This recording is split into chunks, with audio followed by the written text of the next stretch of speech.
I think I would just briefly say three things. One is that people in the South who say they want a united Ireland, and roughly, it's fairly consistent, about 2/3 of people want it.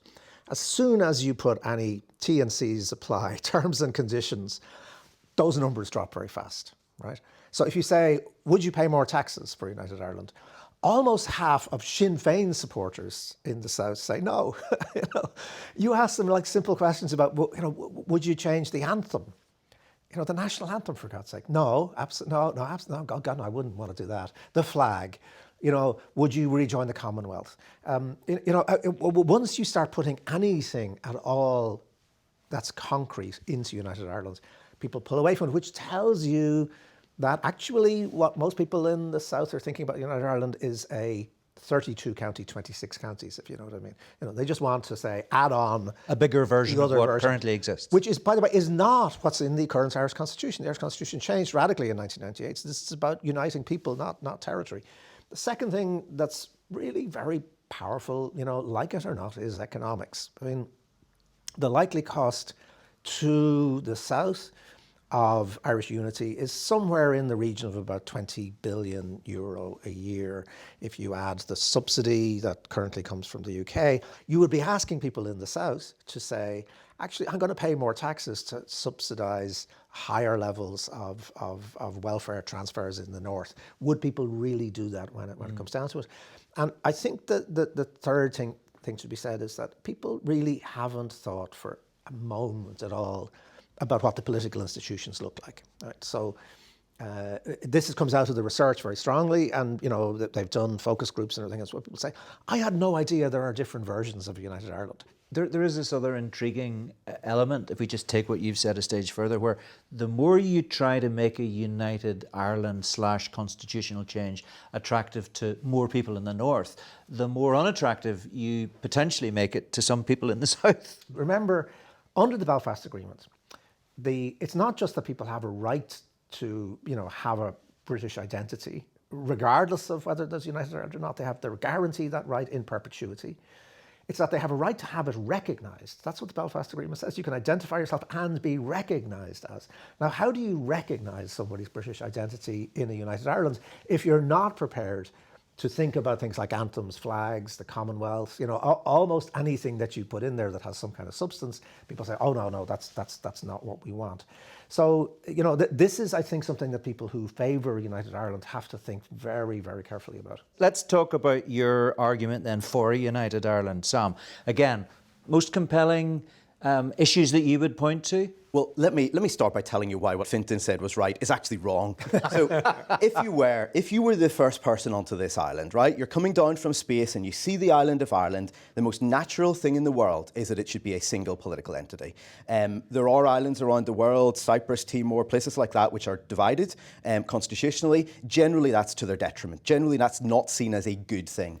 And so the very clear ability to plan infrastructure on an all-island basis, to organise public services, to be able to do things in a unified way. I think if you were approaching this with no other issues, no other preconditions, that would make a lot of sense.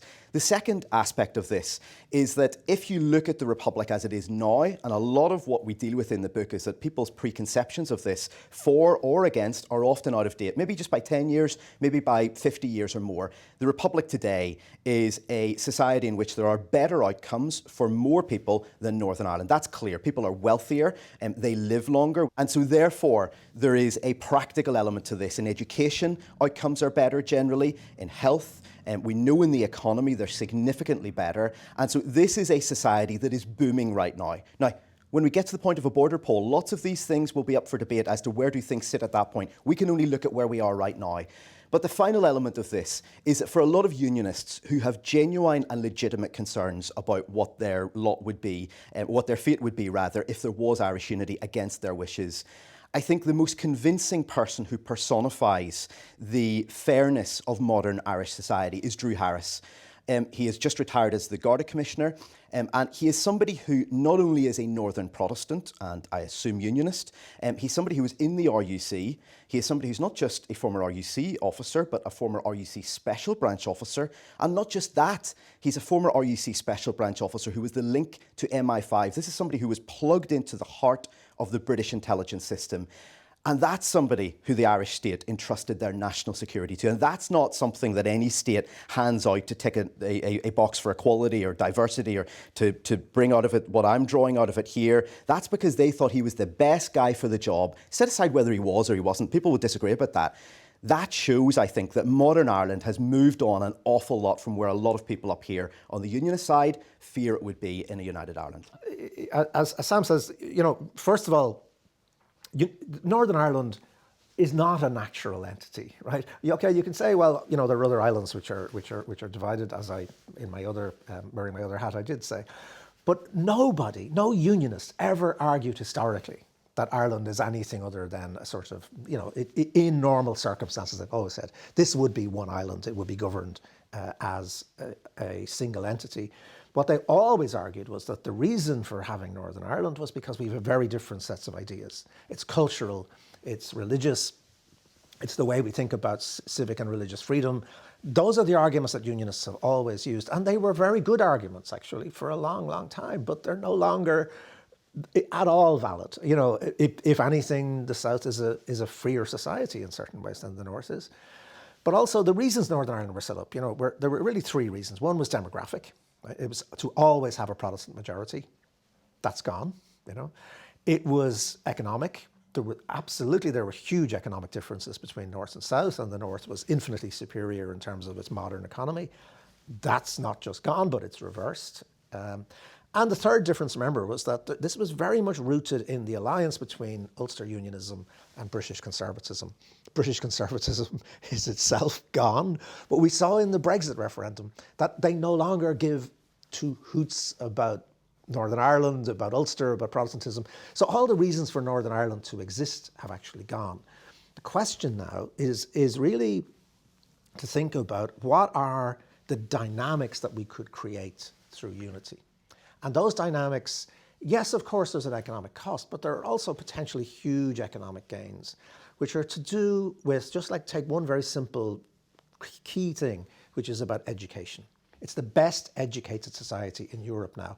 If that could be replicated in Northern Ireland, that alone, in terms of the increase in productivity and the consequent economic benefits, would really be something that would benefit everybody on the island. You say the case for a united Ireland is highly problematic if unification is an event rather than a process. What do you mean by that? So if we think about it as a big bang, we just call a border poll, have it, it's 50% plus one, and it's united Ireland tomorrow, I think there's no question. I think any objective analyst would say this is really problematic because you haven't thought through so many things as we've been talking about. But also, if you think about, say, the economic consequences as only going one way, this is the cost, and you don't include the potential for the whole to be greater than the sum of the parts. What we know just economically is that actually the politics changes the economics. We know that the Belfast Agreement, for example, had a huge effect on cross-border trade, massive increases that have happened. We know that Brexit has had huge increases in cross-border trade. We know that the potential for a more integrated all-Ireland economy is there objectively, right? This isn't just propaganda. We see that if the political circumstances are good, this can actually create more wealth, more jobs, and then therefore more taxes. So yes, you can talk about having to raise taxes, but you can also talk about having a bigger economy and having one that's actually able to afford these things. So if you think about it as a dynamic prospect, you can also think about the fact that yes, in my arguments against United Ireland, I say that the South has performed very poorly actually in integrating its own healthcare service, for example, or integrating its own democracy, very poor local democracy, or you can go through a number of things that are very poor. But then you can also say, how exciting would the opportunity be for all of us to sit down and say, we each have problems and failures. We each have systems, like it used to be the case, for example, with the healthcare system in the North, that even the most fervent Irish nationalist would say, I wish we had the North's healthcare system. And Northern Unionists would say, well, the reason you can never have United Ireland is because our NHS is so superior. Now, sadly, both systems are actually very poor in terms of access, particularly for people who don't have money. Both of them are poorly organised. the benefits of an integrated all-island healthcare system, which is redesigned and thought through to be rational, to be efficient, and to be socially just, would be huge for everybody. So you have to integrate into your thinking about this the idea that this would be a moment of extraordinary possibility in which the energy which has often been lacking on both sides of the border to actually deal with chronic institutional problems would be unleashed. And therefore, I think, would give people a sense of renewed possibility and the energy to say we have to deal with these things now. And now we have a new horizon, a new set of circumstances in which we can do that. Sam, a brief response on that argument? Telling him why he's wrong. Well, why not? Well, I think that if you look at this at its simplest, the border is a very messy compromise. We know that it was at the time, it is now, it will be if it exists in 50 years' time. But we can't make the world as we want it to be. It is what it is, it's there, we have to try to work out, is it going to be better if we get rid of it, or is it going to be worse? And for me, there are a series of potential difficulties around this. One is that if you look at this from its simplest, the nature of, for instance, the NHS, which Fintan is absolutely correct about, massive problems, we all know that. And yet, when you look at the survey data in Northern Ireland, 8 out of 10 people who use the NHS have a positive experience. So most of us, when we go to our doctor, when we have to go to hospital, whatever it is, we think it's a system that works well for us, even though we know that it's failing other people.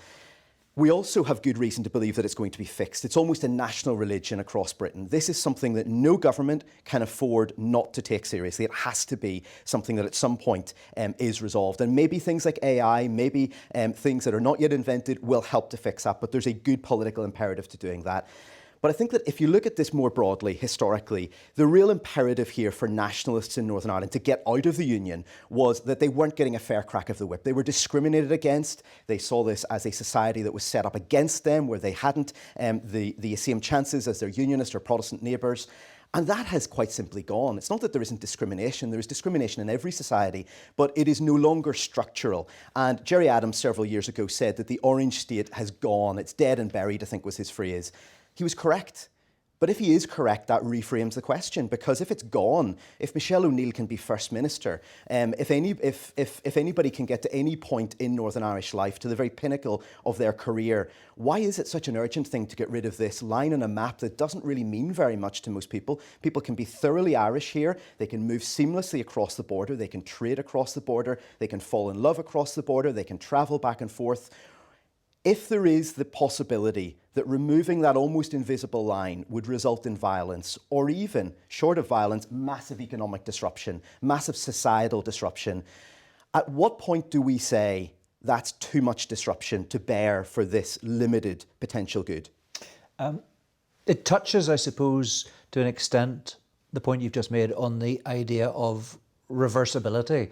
If there was to be a border poll in 5 years' time or 10 years' time, and the result of that was for no change, that does not mean there would not be another border poll, and it doesn't mean that the case for change wouldn't continue to be made by those who feel passionately about it. You do get a sense, and I think you both touch on this, that if the vote was for constitutional change and for Irish reunification, that would be it, and it would be almost impossible to reinstitute partition. I think that's absolutely true, and it's one reason why whatever side of this you tend to instinctively fall down on, you have to take this really seriously, right? From a negative point of view, if this is badly botched at its birth, it gets very hard to catch up with that. We know that from history. How things begin tends to determine a lot of how they develop. From a positive point of view, if this process were, can you imagine if this process were managed with intelligence, with grace, with rationality, with reconciliation, we would be talking about many, many, many centuries of history resolving itself and giving people opportunities to actually get this stuff out of their heads. I mean, It's much easier to vote against Irish unity than it is to vote for it on either side of the border for this reason. As you've said, you get another chance in 7 years. So that you have to wait at least 7 years to have another border poll if it's lost by nationalism. But there is another chance, and that can go on infinitely, ultimately, if there's evidence. Wouldn't automatically happen. Some people think it automatically happens after 7 years, That's which right. is wrong. That's right. It can't happen before 7 years. But if there was support for it, yes, it would of have course, to happen. of course. And the reverse is not true. Yeah. And so if you vote against this, you think about it, you think, you know what, we need another 7 years of work in this. That's easier to do. If you vote for it, it is final. I don't think there's any rational argument for any sort of entity that flip-flops its constitutional status back and forth. It wouldn't work. It's not provided for in the Good Friday Agreement, but just as a matter of basic logic, you can't do that. The one thing we haven't touched on, and we just need to do it briefly, is the concept of losers' consent, which again you both touch on.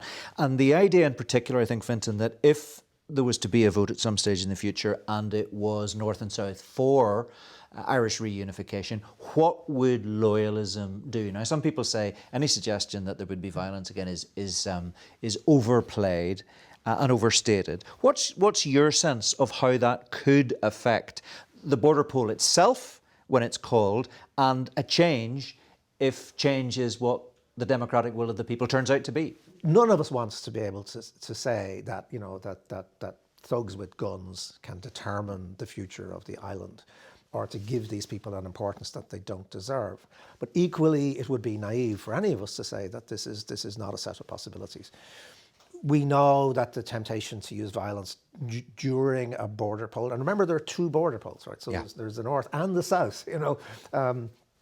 And you know what happens in the South in a way is just as much up in the air, I would suggest, as what happens in the North.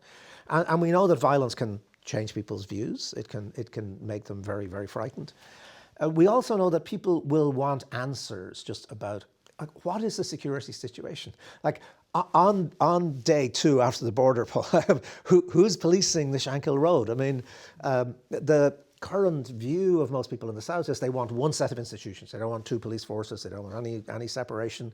So, you know, is the Garda Síochána going to be going down the Shankill Road in the weeks and months after United Ireland? This stuff needs to be thought through. Sam? The most terrifying thing, I think, when I was writing this book was discovering that there are about double the number of loyalist paramilitaries based on the last PSNI MI5 security assessment as there are members of the Irish Army. I mean, that is really scary. It's not to compare like with like. Of course, some of these people are probably completely useless in a fight, but that's not the point. The point is that there is already, in peacetime supposedly, a structure sitting there that hasn't been dismantled. Our politicians have failed to do this, the police have failed to do this, and meanwhile the Irish state has got defence forces that are farcically ill-equipped for this. I mean, at the time of writing, there were 3 Irish naval vessels. One of them could go to sea. At that point, it didn't have a working gun. And so if you're serious about this, take it seriously. A lot of people pay lip service to this. Let's have a border poll by 2030. That's easy. It's a lot harder to do the work for it.